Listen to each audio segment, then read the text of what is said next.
Some news organizations outside Indonesia were instruments for broadcasting Western propaganda into Indonesia. Of course, Radio Australia worked closely with the Foreign Affairs Department in Canberra and got advice or guidance, let's put it that way, got guidance from the department as to what it should say in its broadcasts. From time to time that guidance wasn't followed, but mostly it's true to say it was followed.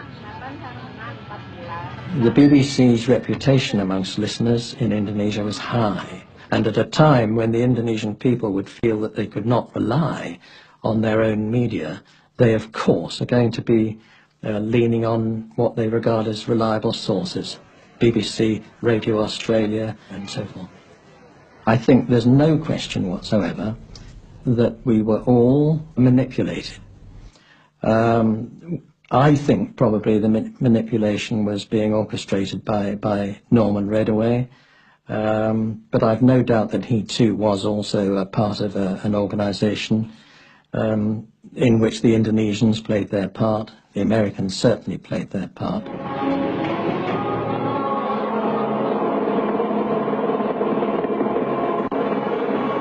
Six months after the murder of the generals, hundreds of thousands of communists and their alleged supporters lay dead. General Suharto's troops surround Sukarno's palace, causing him to flee by helicopter.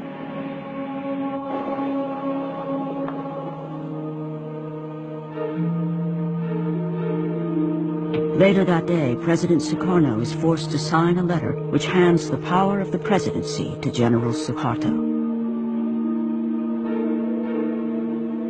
Suharto immediately uses the letter to arrest 13 members of President Sukarno's cabinet and to legitimize the slaughter of suspected communists. Jelas dan kita semua tahu bahwa kekacauan dan ketegangan sekarang ini disebabkan karena PKI. Saya menggunakan surat perintah ini untuk membubarkan Partai Komunis Indonesia. Dikiranya SP 11 Maret itu satu transfer of sovereignty, of authority. Padahal tidak.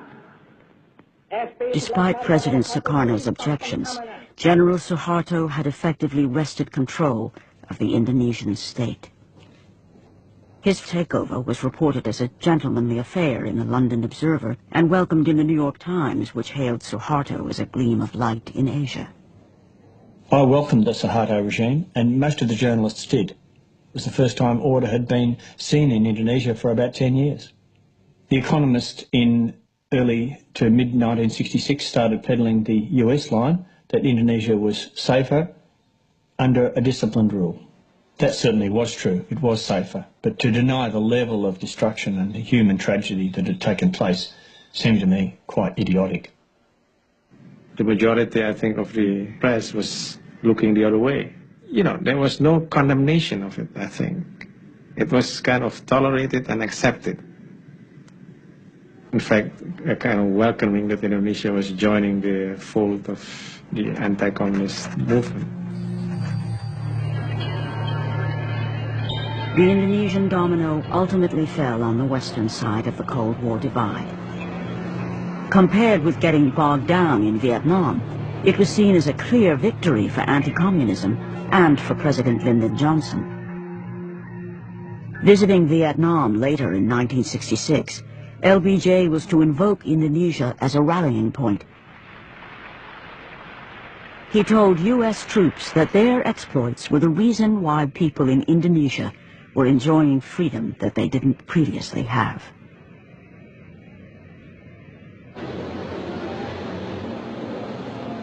But in reality, it would be more than 3 decades before Indonesia would taste political freedom and freedom of speech. Now, after General Suharto has fallen, Indonesians can finally question his official version of their history.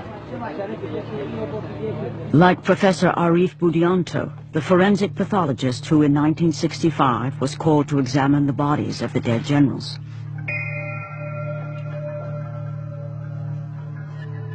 I got 3 bodies to examine.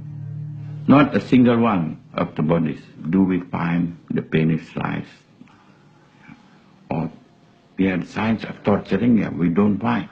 Nobody is glad to sign our reports because the newspapers, they wrote already about the torturing.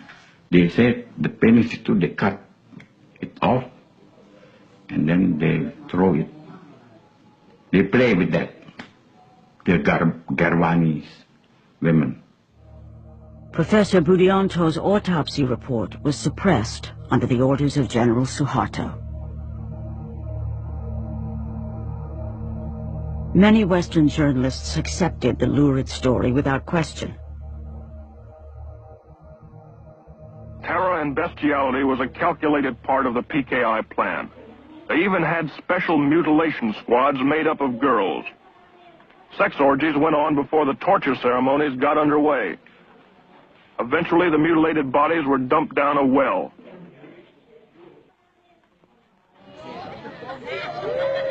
This monument was built at the place where the generals' bodies were dumped down the well.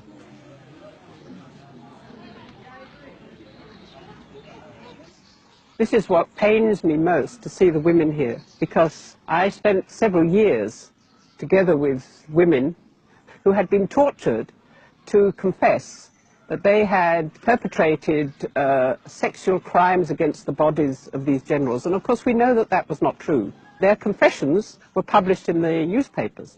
And this was perhaps the most important propaganda weapon that Suharto used to send people out and kill members of suspects, communist suspects, family, everything.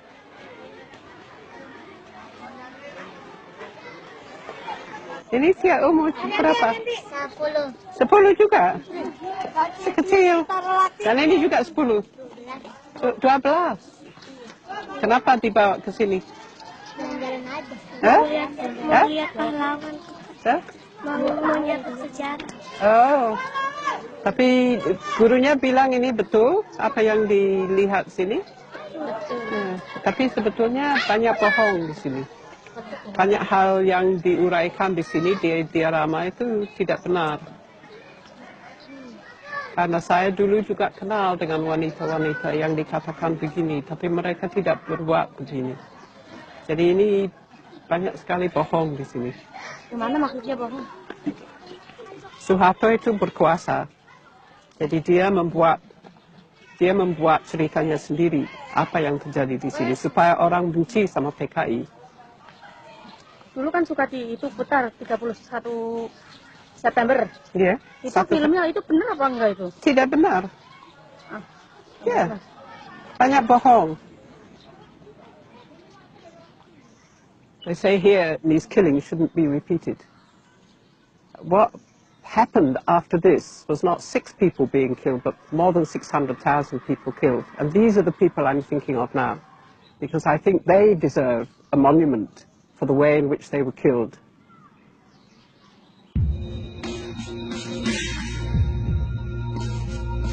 Military courts put more than 1,000 people on trial for the murder of the generals. There were no acquittals. The courts ruled that the Indonesian Communist Party was the sole puppet master behind the murders. Over 70 death sentences were handed down for the crime of having prior knowledge of the plan. But it's far from clear who else had prior knowledge of the plan to kidnap the generals. True responsibility is variously attributed to President Sukarno, General Suharto, and Western intelligence agencies.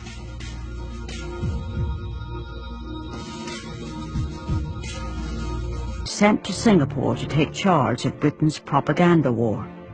What I remember Norman telling me, his mission was very simple. Do anything you can, he was told, to get rid of Sukarno.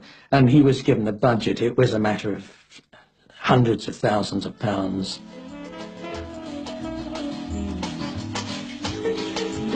Sukarno had a well-deserved reputation as a womanizer. The CIA had tried to undermine him in the eyes of his people by producing a pornographic film with a body double wearing a Sukarno mask.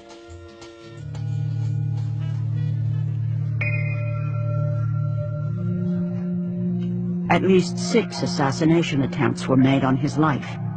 Karno blamed the CIA for most of these.